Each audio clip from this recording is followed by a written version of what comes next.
नाम यीशु मसीह के जिंदा जाली बाबरकत में दी मिरेकल शो में आपको वेलकम खुश आमदीद करते हैं। हर बार की तरह आज भी हमारे स्टूडियो के अंदर बहुत ही बाबरकत और खूबसूरत खुदा के खदाम मौजूद है। चंद ही लम्हे में आपका तारुफ भी करवाऊंगी, लेकिन आप सब का शुक्रिया अदा करना चाहती हूँ कि आप इस प्रोग्राम को पसंद करते हैं, लाइक करते हैं। आपकी तरफ से बहुत अच्छी फीडबैक मुझे मिलती है और आज भी मेरा ईमान है कि आपका ये पसंदीदा प्रोग्राम होने वाला है। इससे पहले कि अपने गेस्ट का आपके साथ तारुफ करवाओ, आप सबों को मौका देना चाहती हूँ। स्क्रीन के ऊपर नंबर है, कोई भी आपकी दुआ या दरखास्त है तो आप इस दिए गए नंबर पर हमारी टीम से राब्ता कर सकते हैं। इसके साथ साथ अगर आप भी इस प्रोग्राम का हिस्सा बनना चाहते हैं या आप इंफॉर्मेशन चाहते हैं अबाउट दिस प्रोग्राम तो आप इस दिए गए नंबर पर हमारी टीम से राब्ता कर सकते हैं। तो आइए अपने गेस्ट का आपके साथ तारुफ करवाती हूँ। सबसे पहले खुदा के बंदा प्रोफेसर बिशारत पॉल साहब हमारे साथ मौजूद है। प्रोफेसर साहब आपको वेलकम खुश आमदीद करते हैं द मिरेकल शो के अंदर। Thank you. इनके साथ साथ प्यारी बहन पेंजी मौजूद है। प्यारी बहन पेंजी पॉल आपको भी वेलकम खुश आमदीद करते हैं द मिरेकल शो के अंदर। मेरे लिए बड़ी फख्र की बात है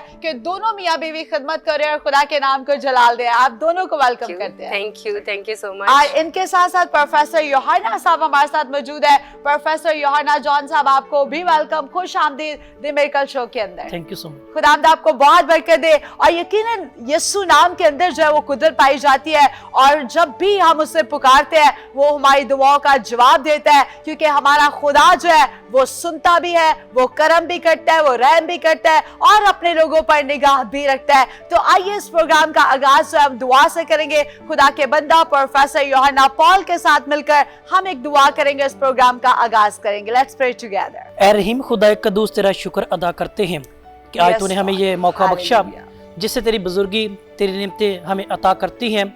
उससे ज़ाहिर तो वाकई तुम्हें प्यार करता है। ऐ खुदा कदूस तेरा शुक्र अदा करते हैं आज इस मौका के लिए। आज जो भी गुफ्तगू हो तेरे पाक मर्जी के मुताबिक हो, तेरे नाम को इज्जत और जला देने का सबब ठहरे और जो भी सुने बरकत पाए, तेरे नाम को इज्जत और जला देते रहे। हम इसी खुदावंद के वसीला से मांगते और पा लेते हैं, आमीन। आमीन। Thank you so much professor Yohana Paul साहब, आपका बहुत बहुत शुक्रिया। आज की जो मरकजी आयत है वो है ज़बूर की किताब और उसका 18वां ज़बूर की 34वीं आयत की हम तलावत करेंगे। खुदा के कलाम में लिखा है कि वो मेरे हाथों को जंग करना सिखाता है, यहाँ तक कि मेरे बाजू पीतल की कमान को झुका देते हैं। खुदा की तारीफ, खुदा की तमजीद करते हैं। मुझे और आपको खुदावन जो है वो जंगजू बनाता है, वो जोरावर बनाता है, यहाँ तक कि हमारे बाजू भी जो है वो पीतल की तरह जो है वो मजबूत हो जाते हैं कि जब भी हम किसी भी चीज में हाथ डालते हैं, अगर खुदा हमारे साथ होता है तो वो हमें गिरने नहीं देता, वो हमें हारने नहीं देता। जो आज का हमारा टॉपिक है वो नौजवान नस्ल के लिए कि कैसे खुदा अपने लोगों को जो है वो जंग के लिए तैयार करता है, कैसे हम शैतान के साथ रूहानी तौर पर जंग कर सकते हैं और किस तरह से गालिब आ सकते हैं। आज भी हम देखते हैं कि जब एक बच्चा पैदा होता है तो उसकी एक जंग छिड़ जाती है शैतान के साथ। जैसे जैसे वो ग्रो करता है शैतान की ये कोशिश होती है कि मैं इसको अपनी तरफ खींच लूं, लेकिन खुदा का मंसूबा हर एक की जिंदगी के लिए एक अहम हिस्सा रखता है। तो जानते हैं प्रोफेसर साहब की जिंदगी में खुदा ने क्या काम किया और किस तरह से खुदा ने अपने बंदा को अपने नाम के लिए, अपने जलाल के लिए, बादशाही की वुसअत के काम के लिए चुन लिया। आइए जानते हैं खुदा के बंदा प्रोफेसर बिशारत पॉल साहब से। प्रोफेसर साहब, जानना ये चाहती हूँ कि जब एक इंसान इस दुनिया के अंदर आता है तो दुनिया की लग्जरी थिंग्स को देख के बड़ा खुशनुमा होता है कि ये भी मुझे मिल जाए, ये मुझे मिल जाए, लेकिन बहुत कम लोग होते हैं जो खुदा की राह को ले लेते हैं, खुदा की राह पर चलना शुरू कर देते हैं। आपने यीशु मसीह को कैसे अपना निजात दहिंदा कबूल कर लिया? सबसे पहले तो मैं शुक्रिया अदा करना चाहूंगा किंग टीवी का, आपका, आपने हमें मौका दिया ताकि हम बात कर सकें जी। और स्पेशली मैं शुक्रिया अदा करना चाहूंगा कि आपने पढ़े लिखे नौजवानों को ये मौका दिया और आप ये पसंद करते हैं कि वो गुफ्तगू करें। बिल्कुल। मुझे 1996 में खुदावंद ने ये मुमकिन किया और मैंने उसे अपना निजात दहिंदा कबूल किया और मैंने ये जाना कि मेरी लाइफ का जो मकसद है वो सिर्फ और सिर्फ उसकी किंगडम की वुसअत के लिए है। बिल्कुल। इसलिए कि 3 टाइम जो है वो मेरा एक्सीडेंट हुआ। अच्छा। और जब मैं अभी 10 साल का था तब एक मेरा एक्सीडेंट इस तरह का हुआ कि मेरी जो लेफ्ट लेग है वो प्रेस हो गई और डॉक्टर ने कहा कि इसको काट दिया जाएगा। अच्छा। लेकिन खुदावंद ने अपने मिरेकल के थ्रू, अपने ब्लड के थ्रू ये मुमकिन किया कि आज भी ये टांग जो है वो मेरे पास है और खुदावंद की किंगडम की वुसअत के लिए मैं इसे इस्तेमाल करता हूँ। सो जब 3 टाइम डिफरेंट वे में खुदा ने मुझे बचाया तो मैंने जाना कि मेरी जिंदगी का मकसद जमीन पर उसकी किंगडम की वुसअत के लिए है, ना कि जमीन की लग्जरी लाइफ के लिए और बाकी चीजों के लिए।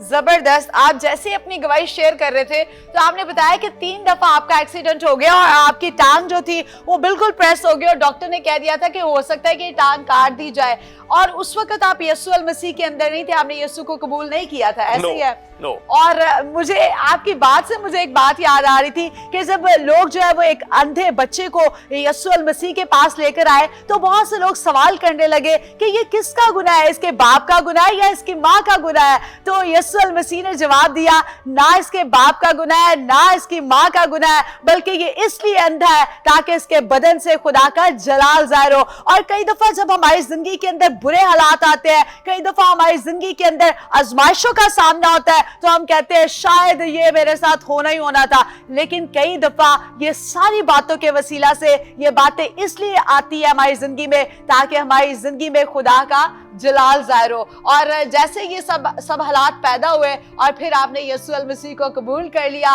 और खुदा की खिदमत का आगाज शुरू कर दिया। ऐसे बिल्कुल, चूंकि मैंने जाना कि हो सकता था कि अगले ही लम्हे, क्योंकि मैंने मौत को अपने बिल्कुल करीब से देखा, हाँ, इतना करीब से देखा कि ऐसे लोग जो मेरे साथ थे उनमें से बहुत सारे मारे गए, लेकिन मैं 3 मर्तबा खुदा ने मुझे बचाया। तो मैंने तब ये बात जानी, मैंने इस बात को अंडरस्टैंड किया कि मैं खुदा के लिए कितना कीमती हूँ और उसने मुझे जमीन पर इसलिए जिंदा रखा है ताकि मैं जमीन पर उसकी किंगडम के लिए काम करूं। Wonderful wonderful. और जितने भी इस प्रोग्राम को देख रहे हैं, हो सकता है कि आप भी इस वक्त वेंटिलेटर के ऊपर पड़े हो या आप तन्हा रह गए हो, आपके अजीजों कारब आपको छोड़ गए हो, कोई आपका सहारा ना हो, कोई उम्मीद ना हो और आप रो रहे हैं, परेशान है। याद रखिएगा कि सब आपको छोड़ जाएंगे लेकिन जिंदा खुदा कभी भी अपने लोगों को छोड़ता नहीं है। और कई दफा हालात ऐसे पैदा हो जाते हैं कि हमें लगता है कि कुछ नहीं होने वाला, लेकिन उस वक्त आपको नजर कुछ नहीं आ रहा होता है, लेकिन आपका खुदा बिहाइंड ऑफ द स्क्रीन आपके लिए वो काम कर रहा होता है और आपके लिए रास्ते तैयार कर रहा होता है कि आने वाले दिनों में मैं अपने बेटे को कामयाबी दूंगा, तरक्की दूंगा। जिस भी आप दौर के अंदर हो, हालात के अंदर हो, खुदा आपको जोर बख्श देता है। तो खुदा की खादमा पेंजी हमारे साथ मौजूद है। सिस्टर जी, आपसे जानना ये चाह रही हूँ, बहुत सी खवातीन जो है और खास तौर पर न्यू जनरेशन यूथ जो है, हमारी नौजवान बेटियां बहुत ज्यादा जो है आजकल के दौर के अंदर सोशल मीडिया का इस्तेमाल कर रही है और बहुत सारी बेटियां और बेटे हैं कि खुदा के कलाम से बहुत ज्यादा दूर हो चुके हैं। किस तरह से आप भी खुदा की खादमा खिदमत कर रही है और बहुत सारे लोग जो है एज ए वुमन एक पास्टर कबूल नहीं करते औरत को, तो कैसे आपने खिदमत का आगाज किया और क्या पैगाम हमारी नौजवान बेटियों को आप देना चाहती हैं? थैंक यू सबसे पहले आपका कि आपने हमें ये अपॉर्चुनिटी बख्शी कि हम आपसे मिल सके और आपके शो में आके अपनी टेस्टिमनीज शेयर कर सकें। जो खुदा ने ज़बरदस्त काम हमारी ज़िंदगियों में किया है हम ऑडियंस तक पहुंचा सकें। सबसे पहले ये कि जब मैं पैदा हुई तो जैसे आपने सबसे पहले प्रेयर ही इस बात पे की कि जब खुदा जो है बेबी आने वाला होता है तो इब्लीस उसको छीनता है कि ये पैदा ना हो या दुनिया में ना आए। तो जब मैं पैदा होने वाली थी तो मेरे बाप की डिज़ायर थी कि बेटा पैदा हो, और जब मैं पैदा हुई तो मेरे बाप ने स्टार्ट ही से रिजेक्ट कर दिया कि मुझे बेटा चाहिए था। इवन देन सारे बाहर खड़े थे और जब मुझे बाहर लेके आया गया तो मेरे बाप ने मुझे रिसीव नहीं किया था। तो ये एक काफ़ी पेनफुल था मेरे लिए when holy spirit told me about it. तो I was crying whole nights, I was crying कि खुदा कैसे ये रिजेक्शन ख़त्म हो सकती है मेरी लाइफ में, क्योंकि ये बहुत ज़्यादा पेनफुल था। तो मैं खुदा के साथ मुसलसल खुदा के रूह के साथ बात करती रहती थी, मुसलसल कैसे अगर मैं पढ़ती भी थी तो जैसे मैंने FA BA मैट्रिक जब किया तो मैं जब याद करती थी, ऑलमोस्ट सारी बुक्स मैंने याद कर ली हुई थी, सिलेबस जो था, तो मैं अकेले जो एक रूम में मैं प्रेयर करती थी, और इंग्लिश की बुक भी है कि इंग्लिश की बुक मेरे हाथ में होती थी, और मैं दुआ करती हूँ, खुदा पाक करूँ, मैं तेरी मिन्नत करती हूँ कि जो पेपर में आना है ना वो मेरे सामने खुल जाए। अच्छा। और होता क्या था, वो मुझे जो आता होता था वही सामने खुलता था। तो मैं कहती थी कि नहीं, वो आए जो पेपर में आना वो मेरे सामने खुले पाकरू। तो जब मैं पेपर देने के लिए गई तो रेचल बाजी, खुदा ने इतना जबरदस्त ये काम किया कि मैं जितने मैंने पेपर्स दिए, BA के, FA के, मैट्रिक के, तो इट वाज अमेजिंग कि मुझे जो कुछ मुझे आता था वो पेपर में आया। Wonderful, और मैं दुआ ही यही करती थी कि खुदावन जो मुझे आता है वो पेपर में आए। तो खुदा ने शुरू ही से मुझे संभाला है। मैंने शुरू से पाकरू के साथ बात करती रहती थी, इसको कैसे करना चाहिए, कैसे अपनी लाइफ को मैनेज करूं, मुझे उस राह पर ले चल जिस राह पर तू मुझे लेकर जाना चाहता है। तो पाकरू ने 2011 में मेरे अंदर ये बात डाली कि यूथ के लिए आप प्रेयर करना शुरू करो। तो मैंने पाकरू को कहा कि मैं तो खुद अभी बच्ची हूँ, तो मैं कैसे यूथ को रन कर सकती हूँ, या मैं कैसे रुलकुस से यूथ के साथ बात कर सकती हूँ। तो रुलकुस ने मुझे कहा कि वो तेरे रहम से पैदा होंगे, यूथ जो है वो तेरे रहम से पैदा होंगे। तो मेरे लिए ये बात समझने से कासर थी मैं कैसे वो मेरे रहम से पैदा होंगे, तो कैसे खुदा का रूह जो है वो। खैर मैंने इस पे काम करना शुरू किया। मैंने अपने पास्टर के साथ शेयर किया कि खुदा का रूह ये चाहता है कि हम अपने चर्च में यूथ को स्टार्ट करें। तो फर्स्ट टाइम ग्रेस चर्च शियानाबाद में पास्टर आरसीन हमारे सीनियर पास्टर हैं, तो उनको मैंने बताया कि मुझे रुलकुस ने कहा कि यूथ को स्टार्ट करो। तो फर्स्ट टाइम मैंने ही अपने चर्च में यूथ को स्टार्ट किया। तो विद इन वन ईयर जो है वो जितनी यूथ हमारे चर्च की थी वो पाकरू की आवाज सुनना शुरू हो गई। और अभी जो वो यूथ है उनमें से कुछ BBS कर रहे हैं, BBS डॉक्टर बन रहे हैं, और कुछ जो है BSN कर रहे हैं। एजुकेटेड जो है वो यूथ हमारे चर्च की है। और खुदा जो है दोबारा से इसी साल के स्टार्ट में जनवरी में आई रियली डोंट नो कि खुदा के रुलकुस का क्या प्लान था इस साल में। तो जनवरी के लास्ट वीक से मैं अपने बेड पे, मैं और मेरे हस्बैंड प्रेयर करते हैं, तो हम लोग प्रेयर कर रहे थे। तो हम दोनों मियां बीवी की लिक्विड प्रेयर स्टार्ट हो गई। और वो किसके लिए? यूथ के लिए। कि खुदा के रूह ने इतना पेन यूथ के लिए हमारे अंदर डाल दिया कि हमें नहीं पता था कि खुदा इस साल में हमारे साथ क्या करने वाला है। तो जब हमने दोबारा से मई में जो है अपने चर्च में यूथ जो है उसकी मीटिंग का आगाज़ किया, तो रेचल बाजी जब हमने काम किया तो ऑलमोस्ट 40 स्टूडेंट्स हमारे चर्च में से निकले। और उनमें से बहुत सारी बहनें जो हैं वो गैर ज़ुबानी बोलना शुरू हो गई। रुलकुस का काम जारी हो गया मीटिंग के दौरान। और इतनी वो जब हमने बच्चों को कहा कि हमने ये प्रेयर सेशन जो है वो ख़त्म करना है, तो उन्होंने हमें कहा कि नहीं, हम चाहते हैं कि ये कंटिन्यू रहे। और इतना ज़बरदस्त खुदा के रूह ने मुसलसल अभी तक काम कर रहा है कि कल भी हम प्रेयर सेशन में थे अपनी यूथ के साथ, तो खुदा जो है वो कसरत से काम कर रहा है यूथ की ज़िंदगियों में। और पैगाम यूथ के लिए ये है कि खुदा चाहता है कि आप खुदा के नज़दीक आएँ, और खुदा बहुत जल्द आने वाला है, और खुदा आपको चुनना चाहता है। उसने चुन लिया है, बट आपको नहीं पता कि आप चुने हुए शख्स है। और मेरी आप सबसे दरख्वास्त है, जो यूथ के नौजवान सुन रहे हैं, बहनें सुन रही हैं, भाई सुन रहे हैं, वो खुदावन की तरफ आइए, दुआ कीजिए। खुदा आपके लिए दर्द रखता है और आपका इंतजार कर रहा है। शुक्रिया। Thank you so much sister pansy. जोरदार तालियां खुदा की खादमा के लिए बजा दीजिएगा। और मुझे बड़ी दिली खुशी हो रही थी कि आजकल के दौर के अंदर हमें ऐसे खदाम की जरूरत है, लीडर्स की जरूरत है, रहनुमाओं की जरूरत है जो अपनी कौम के लिए, अपने नौजवान बेटे और बेटियों के लिए दर्द रखते हो।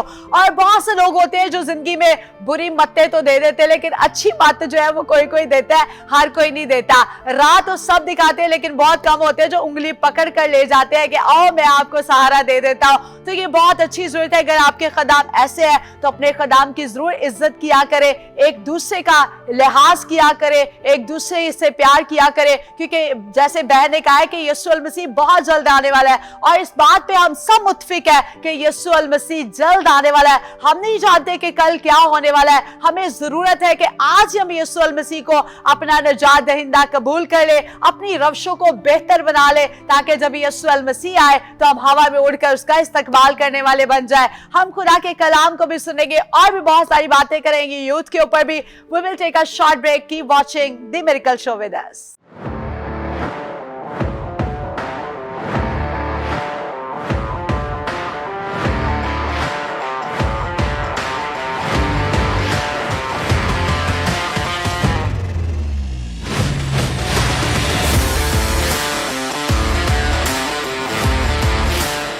Welcome back after the short break. आप देख रहे हैं दी मिरेकल शो। एक बार फिर आपको वेलकम, खुशामदीद करते हैं। ब्रेक से पहले बहुत अच्छी बातें कर रहे थे नौजवान के ताल्लुक से कि किस तरह से नौजवानों को, यूथ को जो है वो तैयार होने की जरूरत है यीशु अल मसीह के लिए। आज का जो हमारा टॉपिक है वो है जंग के बारे में। एक होती है दुनियावी जंग, एक होती है रूहानी जंग। हर एक नौजवान जो है वो बहुत सारी मेडिसिन लेता है, बहुत सारे तरह तरह के विटामिन लेता है कि मैं अपने बदन को जो है वो जोरावर बना लूं, ताकि मेरे आगे कोई भी आए तो मैं हर किसी को गिरा फेंकूं, हर किसी के आगे जो है वो ताकतवर बन जाऊं। इसी तरह से हम जब रूहानी तौर पर देखते हैं तो शैतान के साथ, रूहानी फौजों के साथ जो है वो हमारी जंग होती है। हमें दुनियावी तौर पर भी मजबूत बनने की जरूरत है और रूहानी तौर पर भी मजबूत बनने की जरूरत है। अगर आप रूहानी तौर पर देखें तो दाऊद को देखें, जब वो भी जंग करता था तो खुदा उसके साथ था, क्योंकि उसने पहले दर्जे पर अपने खुदा को रखा हुआ था। इसी के साथ साथ जब हम देखते हैं जदाउन को, हम देखते हैं वो भी जंग करता था तो खुदा उससे भी फतह देता था, क्योंकि वो अपने खुदा का खौफ रखता था, डर रखता था और अपने खुदा को जिंदगी में पहला दर्जा देता था। आज हमें भी जरूरत है कि अगर हम चाहते हैं कि हम ताकतवर बन जाए, हम शैतान की फौजों पे जीत जाए, तो फिर क्या करना चाहिए? हमें खुदा के कलाम को पढ़ना चाहिए, सुनना चाहिए, अमल करना चाहिए, तो फिर ही हम क्या आएंगे? गालिब आएंगे। आइए वक्त आ गया कि प्रोफेसर बिशारत साहब से खुदा की जिंदा आवाज को सुनते हैं और बरकत पाते हैं। हमारे साथ रहेगा, ना दाएं जाना है ना बाएं जाना है, सिर्फ और सिर्फ इस वक्त किंग टेलीविजन पर दी मिरेकल प्रोग्राम पर खुदा के खादम का कलाम सुनना है। जी पास्टर साहब, thank you so much. Welcome. आइए, आज का जो हमारा टॉपिक है वो है Christian youth need to be armed, prepared and ready for battle, both spiritual and physical. तो इससे पहले कि मैं खुदावंद के कलाम की जो बातें हैं वो आप तक पहुंचाऊं, मैं चाहूँगा कि आए हम एक मुख्तसर प्रेयर करें और पाकरू को मौका दें कि वो हमें अपनी गुफ्तगू जो है वो सिखाए, वो अपना कलाम हम पर नाजल करे ताकि हम उसको सीख सकें। आसमानी पिता, तू जो अजीम है, जोरावर और कदूस खुदा है, तेरा शुक्र करते हैं हम तेरे पाक रूह के लिए, उसकी प्रेजेंस के लिए, जो हमारा बेहतरीन उस्ताद है और उसके बगैर हम किसी चीज को सीख नहीं सकते, समझ नहीं सकते। तेरा शुक्र करते हैं तेरे आज के खुदा बाप कलाम के सबब से नौजवान नस्ल आजाद हो और खुदा बाप रिहाई पाए और वो तुझे अपना मुनज्जी और नजात दहिंदा जाने। तेरा शुक्र करते हैं, तेरे अजीम बुलंद और कदूस नाम में मांगते हैं, आमीन। सो जैसा कि आज का ये प्रोग्राम जो है इसका नेम है द मिरेकल। सो किसी खादम का कहना है, miracle doesn't happen in heaven, they happen on the earth. मौजज़ात जो हैं वो आसमान पर नहीं जमीन पर होते हैं, और मौजज़ात खुदा अपने लोगों की जिंदगी में इसलिए करता है ताकि उन्हें बता सके कि उनका खुदा कैसा गयूर खुदा है। सो आज हम जो बात करेंगे वो है Christian youth need to be armed, prepared and ready for battle, both spiritual and physical. आइए खुदावंद के कलाम में अपनी रहनुमाई के लिए कुछ वर्स हैं जो हम उनको पढ़ेंगे। 1 सैमुअल उसका चैप्टर 13 और उसकी वर्स 19 to 20 में कलाम मुकद्दस में यूं मरकूम है, और इसराइल के सारे मुल्क में कहीं लोहार नहीं मिलता था, क्योंकि फलस्तीनियों ने कहा था कि इब्रानी लोग अपने लिए तलवारें और बाले ना बनाने पाए। सो सब इस्राएली अपनी अपनी बाली और बाले और कुल्हाड़ी और कुदाल को तेज करवाने के लिए फिलिस्तियों के पास जाते थे, पर कुदालों और बालियों और कांटों और कुल्हाड़ों के लिए और पीनों के दुरुस्त करने के लिए वो रेती रखते थे। सो लड़ाई के दिन साउल और योनातान के साथ के लोगों में से किसी के हाथ में ना तो तलवार थी ना बाला, लेकिन साउल और उसके बेटे योनातान के पास तो ये थे। सो आज इस वर्ष में जिस बात पे हम गौर करेंगे वो ये है, जो प्रिंसिपल हम यहां सीखेंगे वो ये है, God enemies want his people unarmoured and अनप्रिपेयर्ड। खुदा के दुश्मन उसके लोगों को चाहते हैं कि वो कभी भी आर्म्ड ना हो, वो कभी भी तैयार ना हो, वो कभी भी रूहुल कुद्दस के हथियारों से लेस ना हो और हमेशा उनकी जिंदगी जो है वो अधूरी रहे। हम इस वर्ष में पहले ही वर्ष में हम देखते हैं, और इस्राएल के सारे मुल्क में लोहार नहीं मिलता था। फिलिस्तियों ने जो काम किया वो क्या था? उन्हें पता था कि इस्राएली जो हैं उनके साथ हमेशा उनकी जंग रहेगी। उन्होंने जो पहला काम किया वो ये था कि उनका लोहा, उनका पीतल जो था वो उनसे छीना, और वहां जो लोहार थे, जो ब्लैक स्मिथ थे, जिन्होंने हथियार बनाने थे, उन्होंने वो उनके पास नहीं रहने दिए, ताकि ना हथियार बने ना इस्राएली उनसे जंग करें। सो इस्राएलियों को जब भी ये चीजें चाहिए थी, उन्होंने कहाँ जाना है? उन्होंने फलस्तीनियों की हेल्प लेनी है, और उन्होंने जो कुछ भी करवाना है वहां उनको पे करके करवाना है। इस तरह वो इतने समझदार थे, उन्हें पता चल जाता था कि इस्राएली हमारे खिलाफ क्या कर सकते हैं, क्योंकि जब उनके पास हथियार ही नहीं है, जब उनकी सारी इंफॉर्मेशन उनके पास है, तो वो कभी भी किसी जंग में उन्हें कभी भी जीतने नहीं देंगे। गो के हम इसी चैप्टर के एंड पे आगे देखें तो हमें मिलता है कि खुदा ने अपनी कुदरत के सबब से उनको, गर्चे उनके पास हथियार नहीं थे, तो भी उन्हें कामयाबी दिलाई और उन्हें कामयाब किया। आज नौजवान जो हैं हमारे मुल्क में, मसीही नौजवान, मैं उनके लिए जो पैगाम छोड़ना चाह रहा हूं, जो बात करना चाह रहा हूं, वो ये है कि उन्हें अपने आप को रूहानी तौर पर और जिस्मानी तौर पर अपने आप को रेडी रखना है, क्योंकि बहुत सारे मसाइल हैं जो आज नौजवानों का दरपेश हैं। जो मिसयूज ऑफ टेक्नोलॉजी है, जो ड्रग एडिक्शन है, जो सुसाइड है, जो कन्वर्जन बाय फोर्स है, जो लैक ऑफ रिसोर्सेज हैं, और जो lack of awareness and education है। हमने इन सारी चीजों पर कैसे गालिब आना है, इसके लिए यीशु मसीह ने हमें फॉर्मूला बताया है, और उसने कहा वो आप हमारे गुनाहों को अपने बदन पर लिए हुए सलीब पर चढ़ गया, ताकि हम गुनाहों के एतबार से मरकर रास्तबाजी के एतबार से जिए, और उसी के मार खाने से तुमने शिफा पाई। सो खुदावंद ने, साउल ने तो उन हथियारों को वो तैयार ना कर सका 2 साल के अंदर, लेकिन यीशु मसीह ने हमें जो हथियार दिया, उसने रूहुल कुद्दस हमें दिया, उसने अपना कलाम हमें दिया, ताकि हम क्या कर सकें, हम हलाक ना हो बल्कि हमेशा की जिंदगी पाएं। इसीलिए ज़बूर नवीस दाऊद लिखता है, तेरा कलाम मेरे कदमों के लिए चिराग और मेरी राह के लिए रोशनी है। खुदावंद आप सबको बरकत दे और उसका कलाम आपको हमेशा संभाले रखे। आमीन। Thank you so much professor Bishal Paul साहब, जोरदार तालियां खुदा के बंदा के लिए बजा दीजिएगा।